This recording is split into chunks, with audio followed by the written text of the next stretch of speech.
अकोला जिल्ह्यात 1 ऑगस्ट 2026 पासून दुचाकीस्वारांसाठी हेल्मेट वापरणे अनिवार्य करण्यात आले आहे। अकोट उपविभागीय पोलीस अधिकारी निखिल पाटील यांनी नागरिकांना नियमांचे पालन करून स्वतःच्या सुरक्षिततेसाठी हेल्मेटचा वापर करण्याचे आवाहन केले आहे। अकोट उपविभागीय पोलीस अधिकाऱ्यांच्या कार्यक्षेत्रात हेल्मेट सक्तीची अंमलबजावणी अधिक कठोरपणे करण्यात येणार आहे।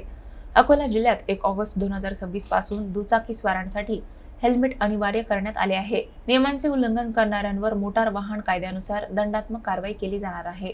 अकोटचे उपविभागीय पोलीस अधिकारी निखिल पाटील यांनी नागरिकांना आवाहन करत सांगितले की अकोट शहरासह संपूर्ण तालुक्यात विशेष तपासणी मोहीम राबविण्यात येईल। हेल्मेटशिवाय वाहन चालविणाऱ्या चालकांवर नियमानुसार कारवाई करण्यात येणार असून नागरिकांनी दंडाच्या भीतीने नव्हे तर स्वतःच्या आणि कुटुंबाचा जीव सुरक्षित ठेवण्यासाठी प्रत्येक प्रवासात हेल्मेटचा वापर करावा। वाढत्या रस्ते अपघाताच्या पार्श्वभूमीवर वाहतूक नियमांचे पालन करणे ही प्रत्येक वाहन चालकाची जबाबदारी असल्याचेही त्यांनी स्पष्ट केले। ऑगस्ट 1 तारीख पासून सर्व नागरिक टू व्हीलर चालताना हेल्मेट वापरायचा आहे। रोड सुरक्षासाठी हे घेतलेले एक स्टेप असून सर्वांना मी आवाहन करतो की तुम्ही हेल्मेट वापर करावी। जे हेल्मेट नाही वापर करणार त्यांच्यावर कायदेशीर कारवाई होणार आहे।